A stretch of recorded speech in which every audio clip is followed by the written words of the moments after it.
All right, you are welcome to the sit down for today. Believe me, we have a funny man in the house. He's been cracking our ribs. He just has this subtle way of, would I say, I don't want to use that word. He's kind of a reserved comedian. No, before we came on, he was like that. Oh, you know, sit down comedy is very different. He's shy. I really is shy. I don't think he's a shy person. He's mischievous. He has this mischievous look on his face. Anyway, he is popularly known as 16 Oniru. Please, let's welcome Mr. 16 Oniru in the house. But I won't lie. I feel funny calling the name. How will you be feeling funny calling the name? 16 Oniru. I should be the one that like feels funny for hearing the name. Really? Okay, so how did the name come about? I'm thinking house address, position in a family. Lucky number. Lucky number. It's alphanumeric now, so but just very simply, I say Okay. I say that my father has a lot of children. Oh. I say. You say. My father has a number of children. Okay. But I say that my father has a lot of children. Okay, how many in total? I don't know, but I say 3,016. Oh, come on, seriously? Seriously? 2016. Yeah, So 60.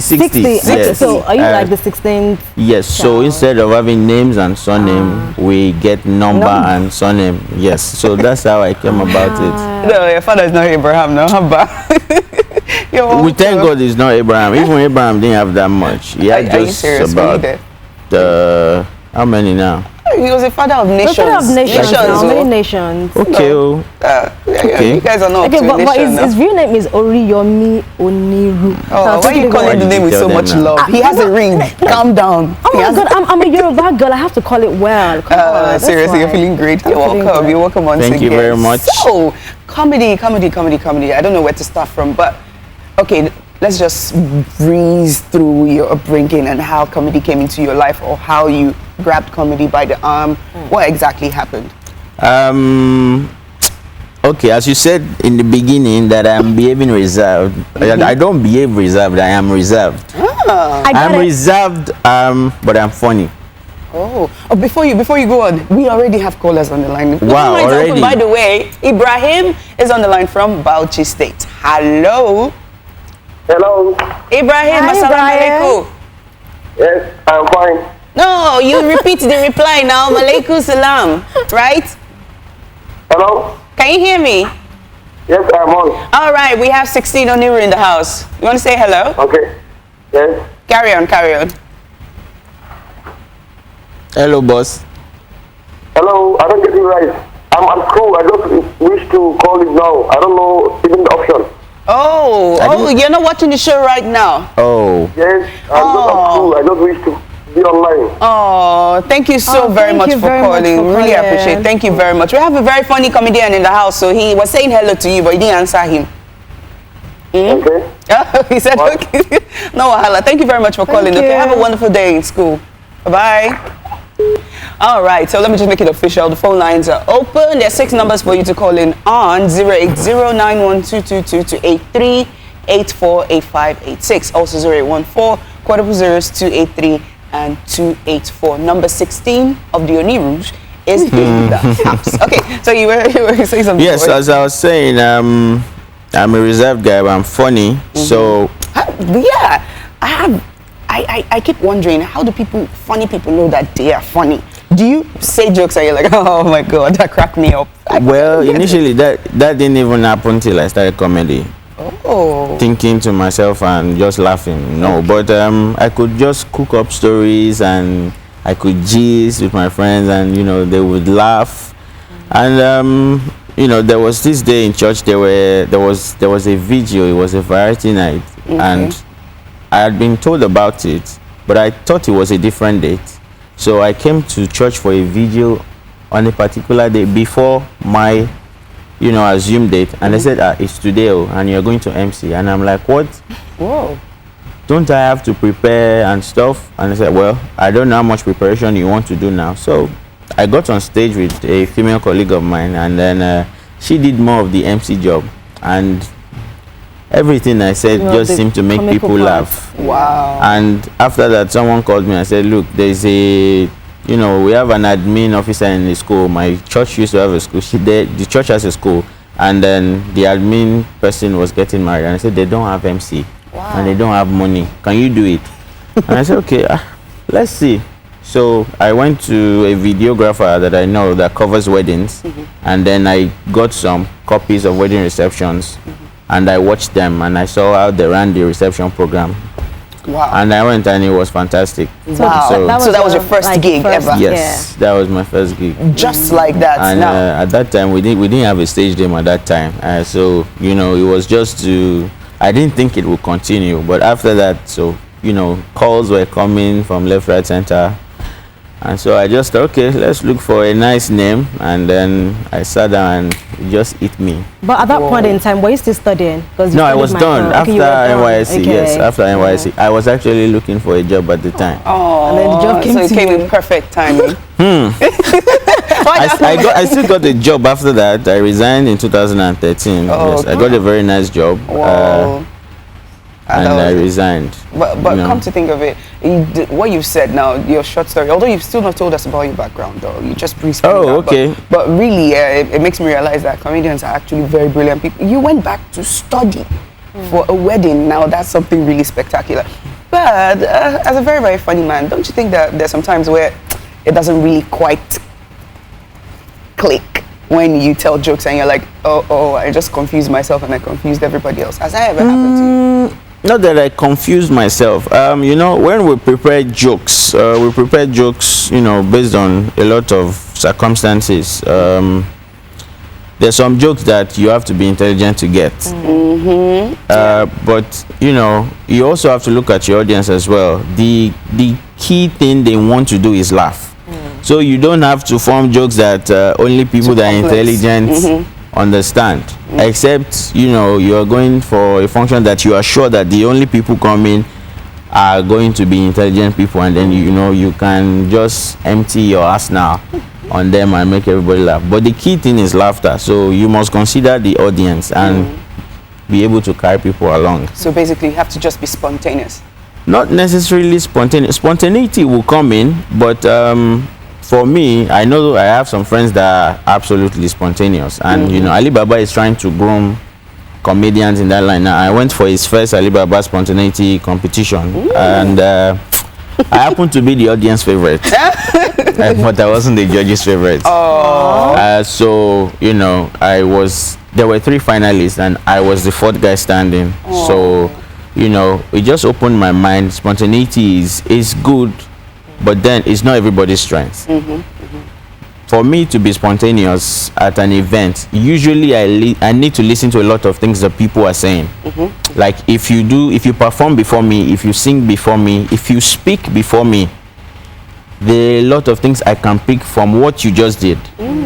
You know, rather than just coming and looking around and then trying to make a joke about this camera, that might not be my strength. But if you do something before you call me, I might be able to pick something. So for me, my style is to sit down, write jokes, and know how I want to say them, and then I do litmus tests for my jokes. Are you kidding? Yes, apparently I do litmus tests. I use my wife, I use my friends. I don't tell them it's a joke. I just say, oh boy, come see if you see what happened today, and then I just try to illustrate a story that didn't happen, but I make them think it happened. So if they laugh, and I tell them, okay, so the joke funny. I can say it. That's how I. But then are your performances the same for every event? Like at a wedding, you perform the same way. At a concert, I perform the same way. I perform. In terms of your jokes, I don't like what the same jokes. Yeah, the same signature jokes. Maybe you have your. Okay. Well, you know, we have those jokes that we trust that work everywhere. And it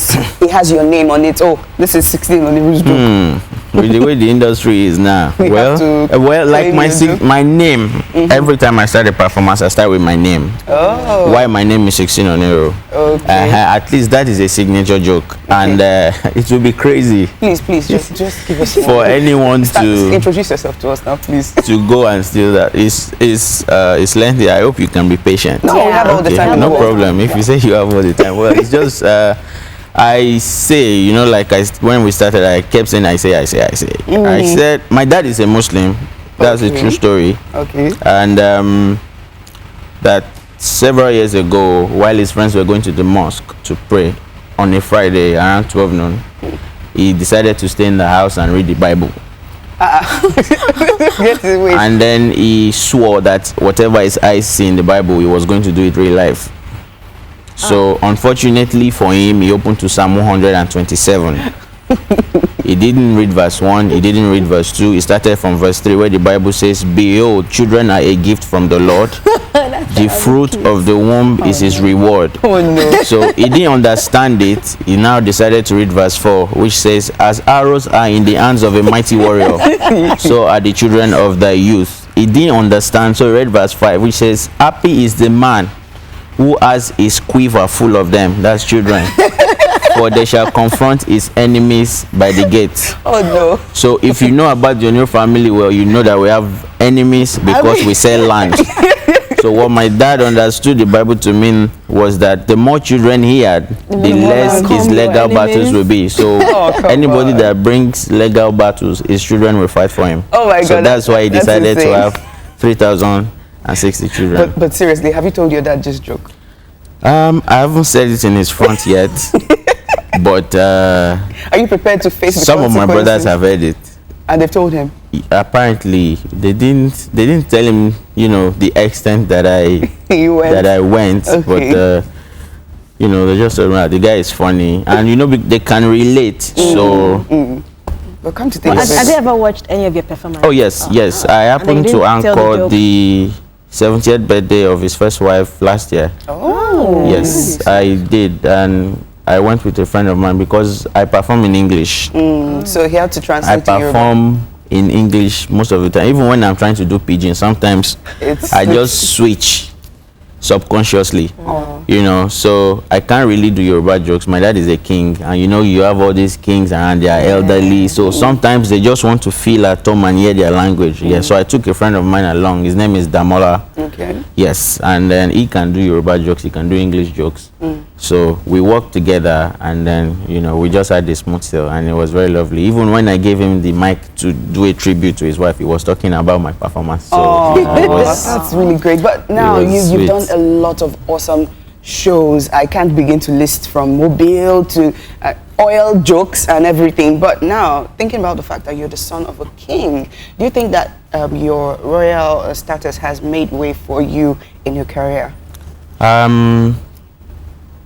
I would say I've not really leveraged on that. Yet? Yet. Let's just say yet. I've not really leveraged on that. I kind of started from the bottom, and Bottom, how? like I didn't know I was going to be in this career. Okay. I always felt I would have loved to be Okay. a comedian. I had that feeling because I just felt I'm not the guy for the office. So when this job came by accident and I took it, and others came so I was more on my own when I started, until I started meeting some friends who were in the industry, and then later I got to meet Alibaba, and then he started putting me through. Then I went to Faith Foundation. I did a course that I finished last year, Aspiring Entrepreneurs Program, and then when you finish they give you a mentor, and then I was handed over to Bumi Davis of Stand Up Nigeria. Wow. So since then, it's been very, very awesome. Really Yes. great. Really great. Now we're going to try an experiment. Tolakwa, are you ready? No, I'm not. Were you watching the show from the beginning? Yes or no? I came in You're in entertainment. Keeping scores. Keeping Yes. scores. Okay, now you said that you do an observation of your environment. When you go to perform, you always hear what people say before you. You listen to whoever spoke, whoever sang, my sister. whoever did whatever. This is a Now, bam. This is a setup. Let me just set up. Ladies and gentlemen, we take a commercial break. Seriously, you can't just go on breaks like that now, have a? You can't just go on break. Wait. Should we give you some seconds? No, don't worry. Let's Okay, let me just continue. choose bloggers round, because that was before the sit down. bloggers Because that was you, right? That was you. It was before the sit down, so we should have fresh memories of. Now that you mentioned that, now Oh, no, okay, never mind. I saw a video in the course of that show that I Okay. think it was cut off. I don't think it finished. Really? Yeah. Oh, say, confess. So, no, Are you don't change changing the the topic. topic? She the won't last change it, don't performance worry. was amazing, by the way. You know. What did you see? Those, I follow you now. I follow you now. Okay. Are you On serious? social media, I follow But you everywhere. see, you're the one putting her on the spot. You're supposed to be on the spot now. How can you shift No, to the I'm not. spotlight? How do you do it? I wasn't talking about that. I was going to talk about the video. It's something that I saw, but But don't it's worry. affecting her indirectly. I know, But I know. I guess she's afraid. She doesn't want to serve that punishment. I can just imagine you. Man, that was just intense. Yeah. Just imagine if you were not doing comedy. What else would you do? If I had to make it strict, like you have to be in the armed forces, which one would you choose? Armed forces. I thought of it recently, but it's none of the. It's more of paramilitary. Paramilitary. What I thought of recently, I thought I would have loved to be in the FRSC. Oh. But if we had to look at the most popular that people know, Navy, Air Force, soldiers, and police, which is also paramilitary, I think I would choose the army. Though I won't fit in. Why? Why do you think Because you I have a the- flat feet. No, it's not. They will make your feet curved. No, by the no. time you do that punishment. It's a prerequisite. You don't know. So this would, but I can be very strict Okay. and straight. I have a stern look, but I'm very soft. But I don't like rubbish. So I think the army would be a place for me. I think I'll see through his stern look. He has this, I don't know, there's this mild I thing think I'll behind be the look. Navy though. I like their uniform. Very, very cute. Basically, that's all. But you guys were discussing about something before we came on. You talked about his name and someone that he's related to. Carry on. No, he doesn't want to talk about it. No, it's not like he doesn't want to talk about it. He just wanted to be talked about so much. Anyway, we're not going to say anything, no, but Oniru, the name Oniru, then think about Oniru. That's all we're going to do today. So thank you very much. So how do people contact you if they want to maybe follow up on what you're doing? Okay. Be part of your next show. Well, on social media, my handle on Twitter and Instagram is @16Oniru, @16Oniru, 16 figure, 16 Oniru, one word. Facebook is comedian XVI. XVI is Roman figure for 16. Comedian XVI Oniru. So that's comedian 16 Oniru. All right. The figure and the alphabet couldn't work when I was trying to, do that. So All right. yes, Okay. and That's all. if So do you you have want my any phone number. performance? Sorry. Sure, come in. I have some skits that I dropped this last week on Instagram. I Oh. think I have two funny skits that I dropped. Myself and a friend, and there was one that was just me about a guy that wanted to wash. He just came home. He wanted to wash his car, so he went inside, brought his bucket of water. By the time he came out, his car was gone. Oh my, I can't So wait he to tried see to it. look for the car and he didn't see it, and then he decided to use the water to bath himself just outside the road there. So we called that all now wash. But seriously, you can't get any crazier. You So- need to check him out on his social media platforms, okay? It's been a wonderful, exciting day on the breakfast show today. This guy he made my day. I think he should take us out. It's better Yeah, if he he takes us should, out. yeah. So have a wonderful day. Stay blessed. It's a wonderful Wednesday. Just say one word. God bless Now you. laugh God about bless you. Bye-bye.